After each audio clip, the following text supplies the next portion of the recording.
প্রিয় শিক্ষার্থীরা, আশা করি তোমরা সবাই অনেক বেশি ভালো আছো।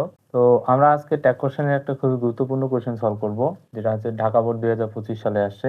দেখো এখানে আমরা 5টা ট্যাগ কোশ্চেন নিছি, খুবই ইম্পর্টেন্ট। আমরা এগুলার বেসিক সহ এবং প্র্যাকটিস করব। আচ্ছা, তোমাদের উদ্দেশ্যে আমার একটা প্রশ্ন আছে যে ট্যাগ কোশ্চেনে বাংলা কি? আপনারা হচ্ছে যে কমেন্ট বক্সে উত্তর দিবেন। তোমরা যারা নবম দশম শ্রেণীর স্টুডেন্ট আছো বা আপনারা যারা বড় আছেন, আপনারা সবাই চেষ্টা করবেন ট্যাগ কোশ্চেনে বাংলা কি।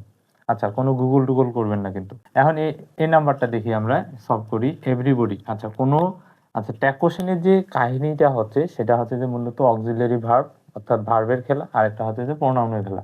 সাবজেক্টে যে থাকবে তার প্রোনাউন বসাবো, আর ভার্ব যেটা থাকবে সেটা অক্সিলারি ভার্ব থেকে অক্সিলারি, আর যদি অক্সিলারি ভার্ব না থাকে তাহলে আমরা মূল ভার্ব বা প্রিন্সিপাল ভার্বের দিকে তাকাবো, মানে V1 V2। আর আরেকটা হচ্ছে যে হাবোধক থাকলে নাবোধক, নাবোধক থাকলে হাবোধক। এগুলো আশা করি তোমরা জানো।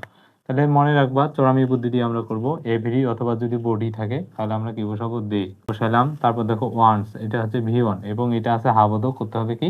নাবোধক। দে এর সাথে ডু হয়, যেহেতু হাবোধক আছে তাহলে করতে হবে কি?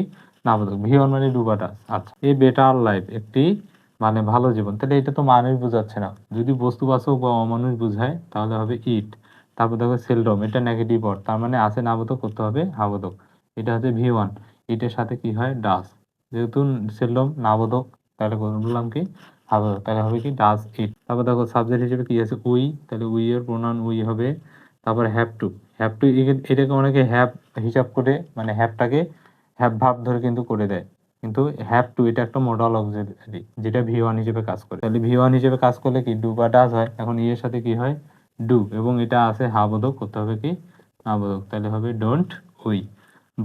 বাটটা বাদ দাও। তাই মোস্ট অফ আস, এই যে আজ আছে না, আজ থাকলে আমরা উই বসাবো, কি বসাবো? উই। তারপর ক্যান আছে, তার মডাল অক্সিলারি, ওইটা বসালাম ক্যান। তারপর এই যে দেখো হার্ডলি আছে, তাহলে হার্ডলি নেগেটিভ ওয়ার্ড, তাহলে নাবোধক হলে কি বসাবো? হাবোধক। তাহলে ক্যান উই। অ্যাকচুয়ালি, এটা বাদ দাও। লাইফ, এই যে লাইফ আছে না, এটা জীবন, অমানুষ, তাহলে কি হবে? ইট। তারপর ইজ নট আছে, এখানে কি আছে? ইজ নট, তাহলে নট মানে নাবোধক হবে হাবোধক, তাহলে কি হবে? Is it. দেখো খুব সহজে কিন্তু আমরা ঢাকা বোর্ডের এই কোশ্চেনটা করে ফেললাম।